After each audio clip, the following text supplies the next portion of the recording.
Welcome everybody to my channel. My name is Terry Ryan. I dedicate this channel to devotion of things that we go through life, little ups and downs that we go through. This actual channel started by me writing my book, which is called I Survived, Domestic Violence and Stalking.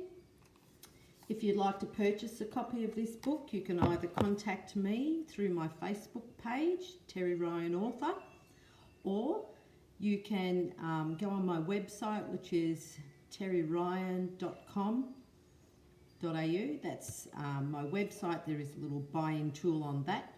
However, you could also contact me personally through my messenger. I can send you a copy of the book if you're in Australia for an extra $3.45, or if you happen to be in America or overseas, my book is selling on Amazon over there in Mexico, Canada and USA, and it has a buying tool on there as well. I wrote this book.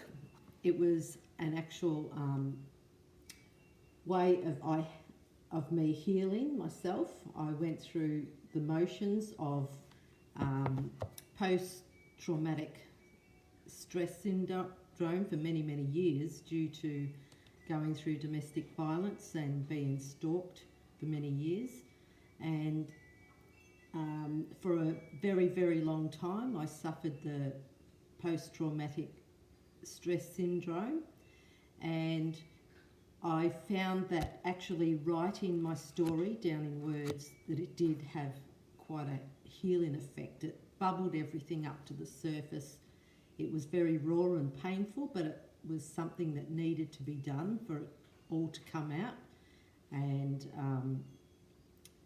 I actually wrote in the book things that I'd never spoken about before, and it was very painful and very sensitive at the time to have to do it. But once again, as I say, bringing it forth to the surface helped me 100-fold to be able to look at it in the face, deal with it with what it was, and to get over it. But having said that, what I went through, I learnt an immense amount of things out of it.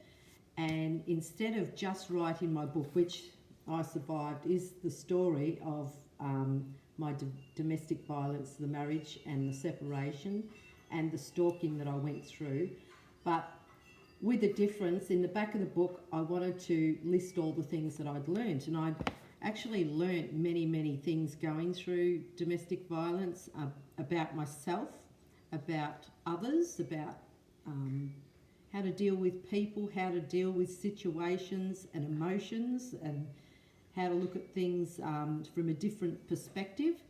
And yes, I learnt lots of things, but I found this morning, waking up to the news of Hannah Baxter up in Queensland being murdered by her husband and her 3 children. He doused them with petrol and set the car on fire, and it was so sad to see the devastation and the pain and everything that's caused, and it's caused a frenzy in the media as well.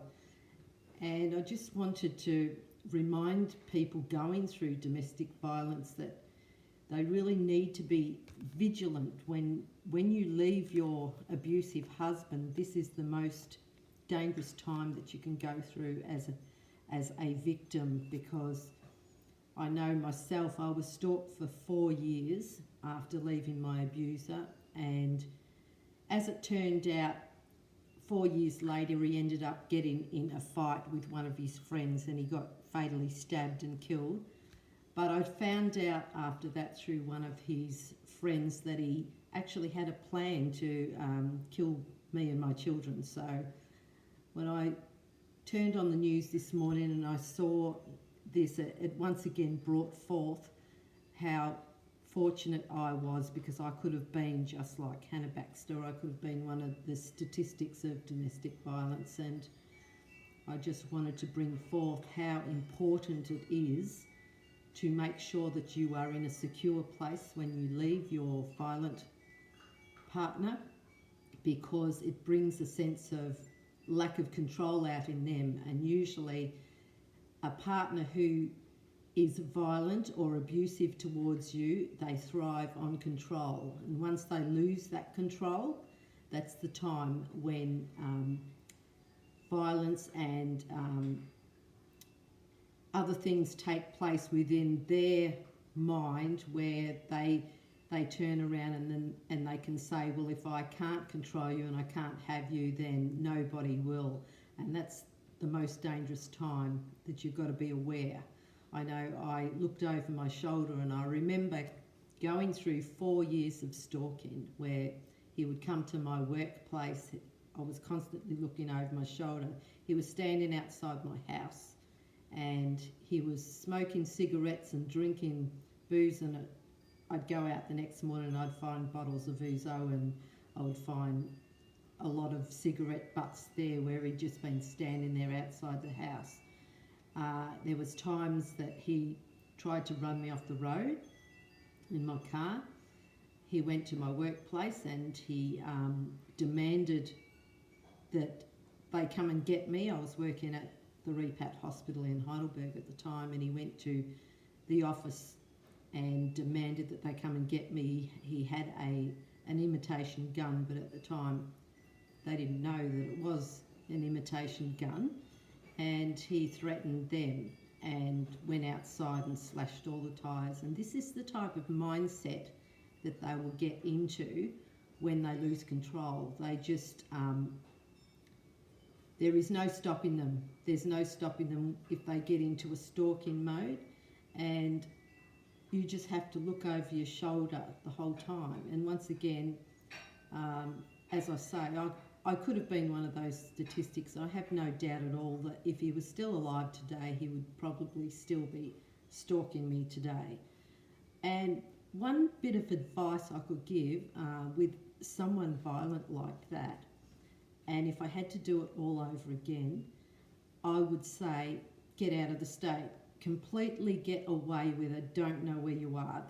That is my best advice, because with what I went through, with the telephone calls, the constant telephone calls, and constantly looking over my shoulder, listening to every sound at night, and it was just horrendous, because the amount of devious behaviour that they do and that they create would blow your mind. My abuser used to ring up and put on a voice, or he'd knock on the door and he'd pretend to be the police. In those days we didn't have a peephole. I'd moved back to my parents' place at the time. We didn't have a peephole in the door, but he would put on a voice and bang on the door like he was a cop or something, and we'd open the door and he'd use any way at all to get in to me. And because of it, my friends suffered, I suffered, my family suffered, because he didn't just stalk me, he stalked all my family as well. He was quite a psychopath. And but my message today is what I want to get across. I was going to do actually a video on encouragement, which I will do. I will do possibly next week, about the things you say, the things, how you can affect people by what you say, and how important it is to use encouraging words. But I thought today, when I woke up and I saw the news, I just wanted to put another warning out to anyone going through domestic violence.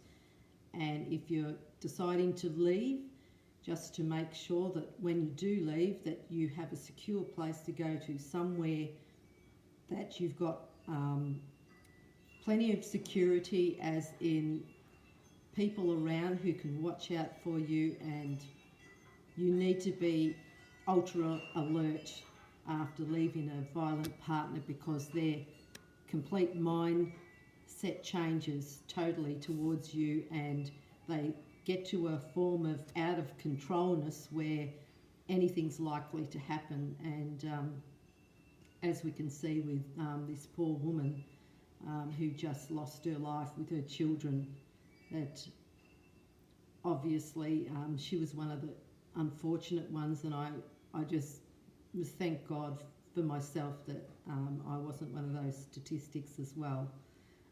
Anyway, that was about all I wanted to do. I just wanted to talk a little bit about domestic violence, and also if you want to read my story, I survived. Once again, contact me.